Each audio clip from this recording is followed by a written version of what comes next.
بەناوی خودای گەورە میهرەبان هەموو لایەک بەخێر بێن. ئەمڕۆ ئێمە لە ناکەوە پەیوەندیێکمان پێوە کرا لەلایەن کەسوکاری شێروان شێروانی کە گوایە بەپەلە شێروانیان بردوتە دادگا و ئێمە ئاگادار نەبووینە و لەو جۆرە داوایانە کە مەفروضە پێشتر خودی شێروان ئاگادار بکرێتەوە کە سکاڵای لەسەر تۆمارکراوە بۆی ئەویش ئاگاداری ئەمە پارێزران بکاتەوە یان ئەوتە لە ڕێگەی کەسوکاریان خۆی ڕاستەخۆ لە چاکسازی پەیوەندیمان پێ بکە بۆی ئێمە لە دادگا حاضر بین.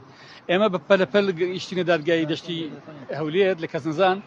بۆی بزانین ئەم بابەتە چیە دەرکەوت کەیسێکی تری تازیان بۆ کردوێتەوە جگە لەوەی کە لەسەر ڕۆژە ڕابردوو کەیسێکی تریان لەسەر کردبووە بە مادەی تەزویر مادە 289 298 لە مکافحەی تەزویراتی کەسنزان. ئەمڕۆ کەیسێکی تری بۆ کراتەوە بە پێی مادە 229 لە یاسای سزاکانی عراقی گوایە لە 23 شەشی ساڵی 2022 واتە نزیکەی ساڵێک بەر لە ئێستا تقریبا گوایە شێروان هەڕەشەی لە ئەفسەرێکی زێرەڤانی کردووە لە ناو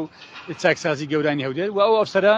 سکاڵای لەسەر تۆمار کردووە. بەڵام ئەوەی کە ئێمە تێبینیمان کرد دۆچەکەمان خوێندەوە تەماشامان کرد هیچ بەڵگەیەکی تدانیا تەنها قسەیە و زەریمەش بەچی سپات دەبێت بە بەڵگە یان ئەوەتە ئاعتراف یان ئەوەتە دوو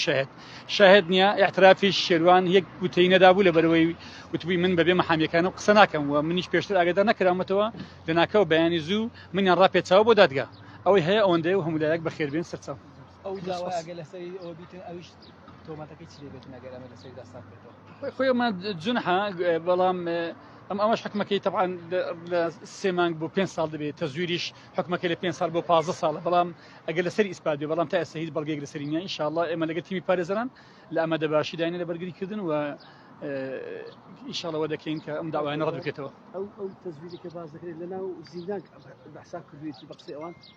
گوایە کاتی خۆی کە گوهدار زێباری لە ژووری ئینفرادی بووە گوایە پەنجەمۆرێک لە جیاتی ئەو کراوە ئەویش تا ئەو دەقەش ڕۆ نییە کە ئایا شێروان پەنجەمۆرەکەی کردویانەوە و ئەگەر کرابێش ئەم جۆرە تاوانانە ناسەش جێڕی کێفی مادە 298 کە بریتە لە طبعا تاوان 3 ڕکنی هەیە ڕکنی مادی معنەوی هەروەها زەرەر بە کەس نەگەیشتووە و زەرەر بە مەسلحەتی عامیش نەگەیشتووە بۆیە ئەم جۆرە تاوانانە بە دڵنیایی ئینشاءالله نەتیجە ڕەت دەکرێتەوە. عفو سازەوە کوتیمی یعنی پارێزەر ئێوە مەسەلەن هەندێک ئەو تۆمەتەی کە کراوە لە تەزویرکردن و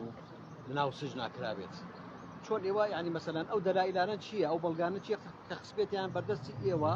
و چۆن ئێوە توان ڕەتیکەنەوە لە بەردەم ئەو یعنی ئەو زوروپەی کە ئێوە ڕوبەڕووی دەبنەوە بەڕاستی.